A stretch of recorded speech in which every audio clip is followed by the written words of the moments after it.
বাংলাদেশ জামায়াতে ইসলামী সম্প্রতি চাঁদাবাজি রোধে ১৩ দফা কর্মসূচির ঘোষণা দিয়েছে। এই পরিকল্পনার মূল হাতিয়ার হিসেবে তারা ডিজিটাল পাহারাদার নামক একটি বিশেষ অ্যাপ ও ওয়েবসাইটের কথা জানিয়েছে।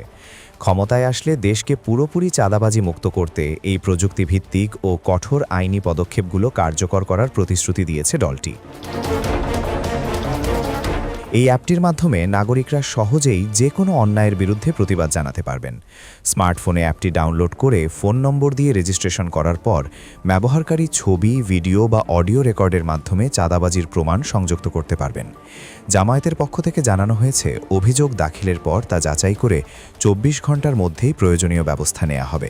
এছাড়া অভিযোগকারীর নিরাপত্তা নিশ্চিত করতে তাদের পরিচয় গোপন রাখার প্রতিশ্রুতি দেওয়া হয়েছে। দেশের বিভিন্ন গুরুত্বপূর্ণ খাতে স্বচ্ছতা ফেরাতে এই উদ্যোগ নেওয়া হয়েছে। সড়ক ও পরিবহন খাতে চাঁদাবাজি বন্ধে গুরুত্বপূর্ণ পয়েন্টগুলোতে সিসিটিভি ক্যামেরা স্থাপন এবং পুলিশ চেকপোস্টগুলোতে সরাসরি নজরদারি জোরদার করা হবে। অন্যদিকে জমি কেনাবেচা ও রিয়েল এস্টেট খাতে হয়রানি কমাতে অনলাইন পেমেন্ট এবং ডিজিটাল রেকর্ড সিস্টেম চালু করার কথা বলা হয়েছে। এর ফলে সাধারণ মানুষ দালালি ও অতিরিক্ত অর্থের চাপ থেকে মুক্তি পাবে বলে আশা করা হচ্ছে।